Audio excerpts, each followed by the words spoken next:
O kei te mōhi o tātou kua taua Stan Walker ki te waiata, engari kei te pēhea āna pūkinga whakaari kiriata. Kua tūhono te whētu waiata nei kei te tau tōhito o Hollywood kia Temuera Morrison I roto ki te kiriata o Mount Zion. Kei a Kali Himopo, tēnei pūrongo. Action! Kua tū me ke katoa ngā waka aere o te marae o ngā aue wā I tēnei rā. Nā te mea e kore e tino ki te ana ngā mai kiriata ki runga I tēnei o ngā marae. I think we're doing a welcome scene out there. The Pōwhiri group's going to Pōwhiri, and that's the mayor. He's come to give us our land back.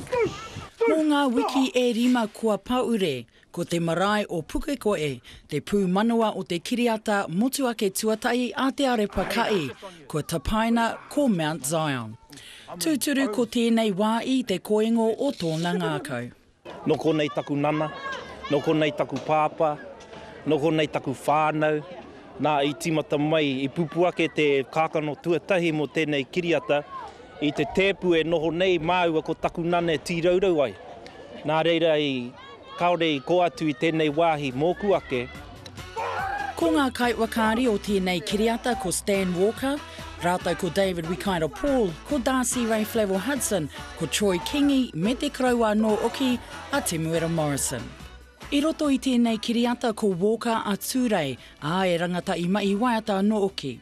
Ko tōna tina o ia kia riro I tōna pēnei te wakataetai ei rōpū tautoko mō Bob Marley, me te konohete I tūai I Aotearoa I te tauitu ngā uru māiwa.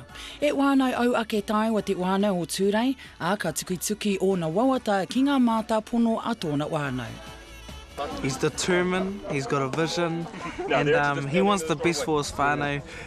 He has the best heart intentions and he's got good intentions, but goes about things in the wrong way. I play Papa, the old man, and there's a family dynamic going on between me and my son, who's Tude, played by Stan. So there's a bit of I'm the hard man and all I can see is a future in mahi riwai. You pick potatoes, pick more potatoes, and that's about it. Kia kore ai e hapa ngā mai o tēnei kiriata, I utua tēnei tounga kato taiwa a Darren Marshall, e kai waka ako I te mai au ake taiwa. So how hard was it to teach them to pick spuds? Not very hard at all. I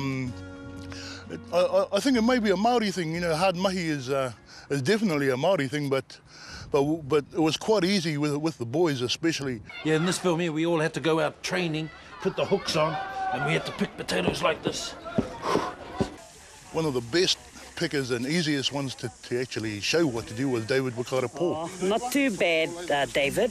They had a bit of competition between each other, who's going to last the longest, and Stan was in there, he was trying his hardest, but I think David Wikaira Paul, won hands down. I hear that Temuera took a bit of coaxing into actually getting in the garden. The first day they went to go and have a bit of a pick, he picked one bag and, no, this isn't for me, where's my tractor? Don't listen to these fellas. I managed to pick the most spuds when we all went out on the training. These young fellas of mine, 2 sacks. Ha, ko mate te tuara. Hoki mai ana ki te wā I mai kiriata, mārake ana te kite ko wai kei te arataki I te rōpū nei. Stop mucking around, let's get it done. Okay. Yeah, so apparently you're the koroheke of this rōpū? No, not really. It's just when these fellas play up a bit much and, time is money, film. So I snap them into gear. Someone's got to be the bad guy. May as well be me. So given you've got the most acting experience, do you find that you've had to give out quite a bit of advice to the boys? Not so much advice. The brothers come to me if they want to. I don't really, school them on their own game. I let them discover that thing themselves, but if they need my help, I'll give it for sure. So, Troy, you led the whirl. Is that a role you slip into easily?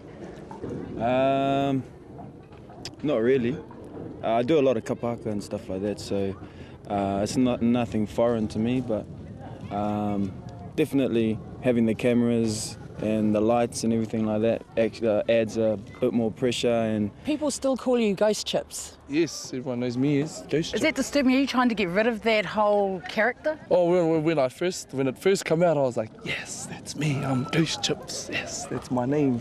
But now, yes. I want it to be called Po. And you, Stan, how's the movie going for you? It's been awesome, eh? It's similar to video clips, but except I talk now. I got a lot of kupu, a lot. And no, it's been awesome, eh? It's a lot of fun, you know. I'm still incorporating my waiata, you know. Did you always anticipate that you'd be an actor? Actually, funny enough, I did my goals. I always wrote my goals down, and I wrote down I want to do a movie. Oh, next minute, here I am. Next minute. Under Marae, with a taiaha, doing a wero. Hey, do you think we could get a little bit of a sample of you guys singing together? A cappella, a cappella? Tira hira mai, tira hira mai, tira hira mai, tira mai ngā iwi, oh we, tātou e. Tira mai ngā iwi, oh we, tātou e. Whai a te marama, tanga me te aroa, e ngā iwi, ki a kotahi, ki a kotahira, tātou e. Tātou, tira hira mai, tira hira mai, tira hira mai, hei,